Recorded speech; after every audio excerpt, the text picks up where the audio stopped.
People are becoming zombies in the face of their upcoming death and their own upcoming suffering, not to mention the death of all life on this planet.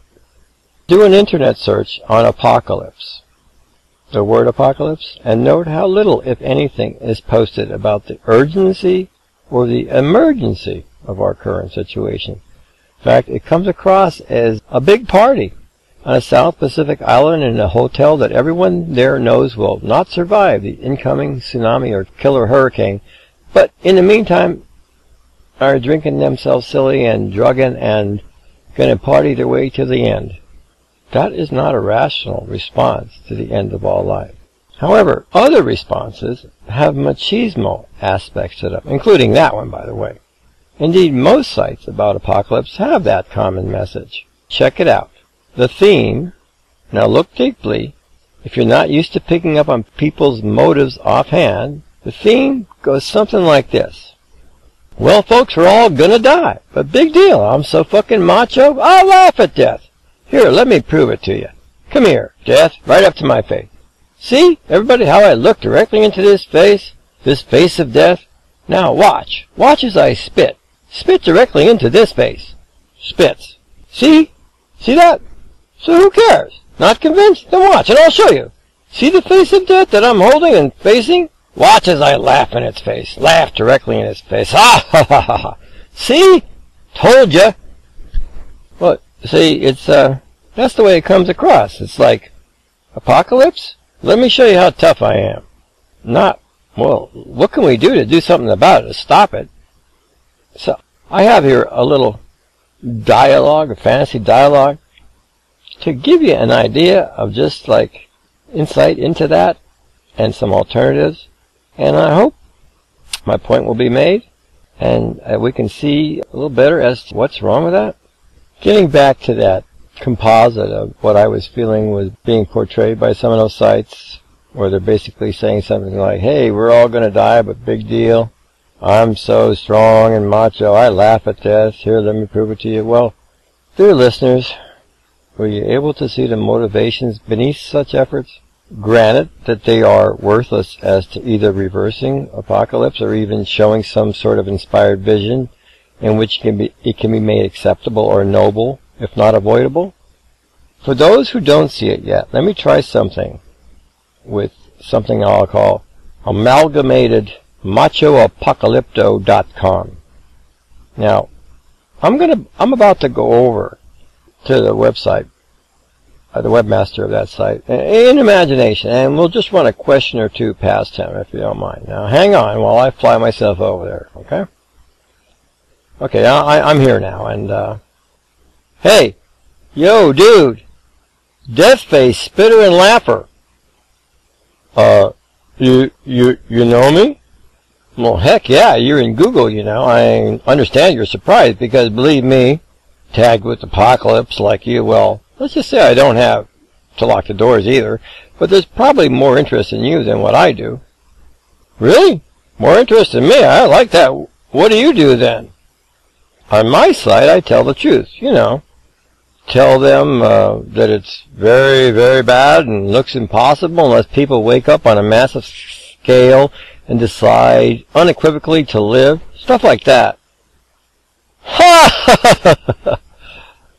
Okay, but just no spitting. I've seen your routine. No, nothing of the sort. No, really, I thought that kind of stuff died in the 60s with all the kumbaya and we shall overcome baloney. Well, not that it'll make any difference on you, but yeah, I'm that old and have had many high moments of unity in among the angels of humans coming forth to reunite what you refer to as kumbaya. And by the way, I like the song. I like the Lord. What's everybody pissed at? As for the other, we overcame. I really dug being me because I've had the pleasure of being part of the things that made the world better, and I can't imagine a better, higher feeling of fulfillment. But I'm not here to dispute with you. I'm an old fart who got to live in rich times and participate in them.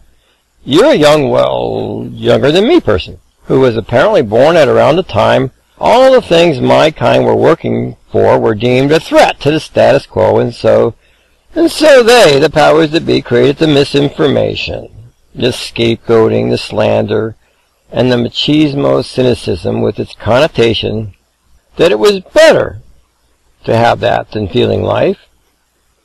And those who experienced life, as opposed to those who accepted their prepackaged attitudes of cynicism and mean-spiritedness, well, we were wusses, saps, effeminate, feminine, and all that. So, sorry that our threat to the moneyed powers was so scary to them that they reacted with the all-out effort to create a generation that would be the opposite of us, and so you were brainwashed and misinformed and lied to. So very sorry. I wish I could say my bad, but well, it was our good that resulted in their bad, and I don't want to be like them and continue to uphold their matrix of misinformation. So anyway, sorry. Well, I should have TiVo'd for that later. That was way too much and too many twists and turns for me to follow, but you called yourself an old fart. That part I got. So since you place yourself below me, I guess I'm at ease with your being here. Whatever it is. Well, your dudeness, your fearlessness, most strong and mighty, I have a few humble questions to ask of you, I say. And he says, okay, old fart, go ahead. I see clearly that you're showing the world that you don't fear death. But how is that going to help the world any? I mean, if everyone felt like you, let's say that was your aim, well then we all go down, patting each other on the back at how it doesn't matter, but never to be heard of again. Your point? Are you saying my site isn't offering anything to the world? So who the hell says the site has to be doing anything for anybody or anything? Let alone this world. This is me. I'm expressing me. What else is there to do? Okay, thank you. That explains a lot. But something comes to me. May I? Sure, says he. You say that this is me. Number one, right? Right. Okay. Now, you know there are not a lot of people watching, but your intention is not to influence any people. Number two, right? Yep, that's right. But you wouldn't be putting up a website if you didn't want somebody to know who you are. I mean, you could say it in a mirror or in your bedroom. You wouldn't be making it available unless there's somebody or persons that you hope would hear you. Would that not be number three, right? Well, you old farts really are big on this self-analytical crap, aren't you? Well, I ain't no pussy, but I am man enough to say that I couldn't escape that logic that, yeah, inside I am wanting to share and show myself to some, well, I guess I just wouldn't mind if, really by accident, of course, certain people who never got to know me this way might see me and understand. Well, I say, oh, understand. Nothing wrong with that. But hey, how about you indulge in old fart and just try out something that I think will be a real gas for you, or perhaps I should say fat, or, look, you can trust me to take the time to play a little, let's say, mind game. It's lots of fun. Sure, okay, you crack me up, you old fart. Gonna be real gas. You can bet your damn ass crack that you'd lost me for sure until you made real quick to explain that one. So I say, yep, there's a little mind game prank that was played on me. Well, anyway, I want you to just allow yourself to open your mind to the greater intentions you have for doing this. The greater visions. Now, don't think just yet you'll only try to make things up. This is easier than that. Okay. Okay, now, you say that, being honest and only rational after all, that of course you wouldn't be doing this expression of who you are on the internet if you didn't have some desire to share or show this part of you with somebody or some buddies in the world outside of yourself, right, so far? Yeah, get on with it. I've already said that. Okay, fine. Now here's the fun part. I want you to have that desire, to have it clearer. The clearer you can make it, you know, the more likely it'll happen. So let me help you a little there. Now just close your eyes. No, don't look that way at me. Nothing fishy going on. You just ain't going to be able to see your desires with all the distractions that the sights around us present. Give it a chance. Believe me, I'm not trying to lay any trip on you. Okay, that's better. Now, on the internet, we never see our audience. But we all imagine and wonder who they might be and what kind of people they are. Don't you too? Yeah, sure. Well, we're going to try to do something like that. Instead of an internet with no audience, now imagine you're in an auditorium. It can still be an internet to you, and you're making the same points, and you're really getting into it. Like, I spit in the face of death, and I laugh uproariously in the face of death. How's it going? Yeah, I'm doing it. Really into it. Like it. Okay. How does it make you feel? Strong. Fucking strong. Damn fucking strong. Great. You're feeling strong. Real fucking strong. Feel as fucking strong as you can. Great. Yeah, alright. I'm so fucking strong. Ain't no motherfucking death as strong as me. I spit. I laugh. Very, very wonderful. Enjoy that. Now, add one more thing. One more thing. Make it even better. Remember, you're in an auditorium. And here, you can see your audience. Stay with that spitting at death strength. You're strong. Now, containing all that strength, all that bigger than death power, cast your eyes down below you to the people in the audience. You're at your peak. People that you really want it to show. You're strong. You're more powerful than death, right? Fucking right I am. Okay, now, show them. And tell me who they are. One by one, look around. Slowly. Who do you really, really want to show who you really are? Who couldn't see this before in you, but now they wouldn't be able to miss it? Take your time. No need to take time. Ha! I'm fucking really strong now. And there's my bitch ex-girlfriend. Ha! Now, she doesn't seem so high and mighty. She looks scared now. Ha! She left me, took off with some guy who did some kind of daredevil or motorcycle stunts. Sort of like saying to me that I wouldn't be that brave. Well, she didn't get it then, but she's getting it now. How much braver it is to stare down death than to face some motorcycle risks. Ha! Yeah, I'm getting it. This is fun. You're an old fart, but you got some tricks. Good tricks. Okay now, I said. Look around. Who else? Well, there's several other girlfriends. Wow, how great to see the look on their faces now. And there's my two older brothers.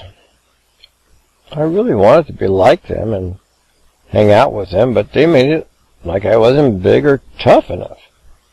Boy, am I showing them now. How fucking glorious. Even they are scared. They are too chicken shit to do what I'm doing. Ha! I'm showing them. Keep looking, I said. Okay, well, No. What the fuck? What the fuck's he here for? Who's that? I said. Why, my dad. And my mother, too. My dad always made me feel like I was weak just 'cause I was a kid.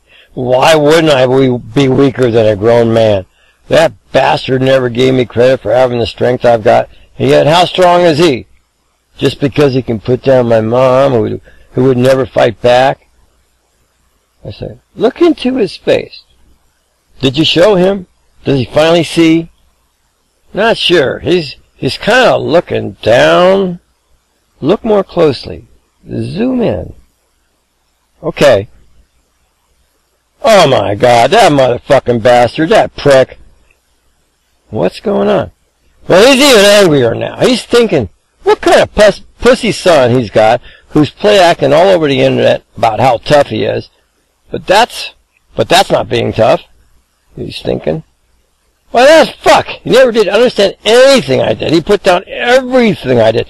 I tried, but no matter. I could never be man enough in his eyes. I said, that's rough, dude. Rough. That'd be hard for anyone to live through. Yeah, he said. Yeah. He's sobbing now. That God. All those years I had to live with that fuck, hoping, trying, not getting anything back. God. Except scorn. Ugh. God. Ooh. Scorn and hate. It's you whose face I spit in. You're the fucking death. I hate you. I'm bigger than you. I survive you. I laugh. Oh. And he broke off crying. He broke off crying for a while then. Well, I did what I could for him, and stayed with him and hung out with him for a while. Really not a bad guy at all. He seemed to really get it, too, that he didn't need to do things to prove anything to his dad anymore, because he could clearly see there was no extreme he ever go to or ever go through that would make a dent in his father's attitude of despising him. I explained that while it is hard to accept that his father really did despise him, that he will find it easier than most, because he at least knew it and didn't try to pretend it wasn't true, but that he just hadn't gotten it out of his craw, that even in some imaginary way he could get something that he just wasn't meant to get in this life. And I explained that that is the way with all of us. There's always something that's not part of the perfect family portrait, or there's some elephant in the room. And I explained that while he didn't have to prove anything anymore to his father, that while he was doing it, it led him to learn a lot about the internet and such, and he could apply that to something new. So when I was leaving, he said something. It gave me a happy thought. He said, "You know, now I don't need to show anybody anything." Well, what a waste of time that was. And he continued, "It occurs to me then, what the hell to do?" Then it occurs to me, well, if you got nothing to prove, and you really don't want the world to end, actually, in fact, it is pretty scary. And I'm thinking of all the innocents like my mom, being put down by big, scary men whose only strength lies in putting down little kids and their wives so they can feel strong. So I think, no, there's no change in my dad. But the next thing I have is, while my mother isn't here anymore, there's lots of helpless innocents out there, like her, who aren't being helped about what's coming down. They're even being prevented from knowing from other chicken shit men like my dad, who are only out for themselves, and it doesn't matter who they hurt, as long as they get their profits. So I'm thinking this, and I'm real surprised, because I feel myself breathing deeper. And I feel some anger coming, like, how dare they? And then some strong feelings of manliness. My heart crying out, like to my mother, even choking up a little, thinking like, I'll take care of you, young mother, little sister, little brother, little baby child. I'm bigger, I'm stronger, I'll protect you from harm, like no one protected me. And now I know how horrible that was, and how I could do nothing to, and how I would do anything to stop that from happening to others. I really would. And I got all psyched, you know. I'm sorry for putting you down about wanting to help the world, because I see that's the best place to put your strength and to be a real man. You know, to have a just cause, put all your strength into it, whether you win or not, just to be on the right side. And in the meantime, to stand between any hardship and those innocents, and to comfort their sorry hearts. It seems like there's no other worthy thing to do. Well, I expressed how that was really wonderful. And I said, to confirm for him, I said, this is the biggest struggle this planet has ever faced. And he's right. It is the worthiest effort that one could imagine, and guaranteed to bring out the best in us and to make us better, as well as the worst in us, which we can at least know and struggle with to keep those things from undermining the good in us. Well, after that, we talked about how we individually and together could do things in the future, and it gladdened my heart to see him freed from the prison of striving forever for a love that would never be, and to be learning already that true love is in giving. That true love is in giving. No doubt, if he continues like this, he'll soon learn that in giving love, he finds more love than his heart can contain coming his way, without his expecting, asking, or even seeing it coming. I wouldn't be surprised if he comes over to my site to contribute, share, and even join in solidarity. This is Silly Micheladzima, and that's one take on why people are not reacting to the seriousness of the end of all life on this planet. And I think it's a rather pervasive one. And I'm sure there are others. And I just wish that it would be that easy to turn these people around and see how they could be real men, how they could be real heroes, how they could be really strong, instead of performing for some ghostly others who aren't there and who aren't going to be impressed anyway. Take my word for it or not, that's the way I see it.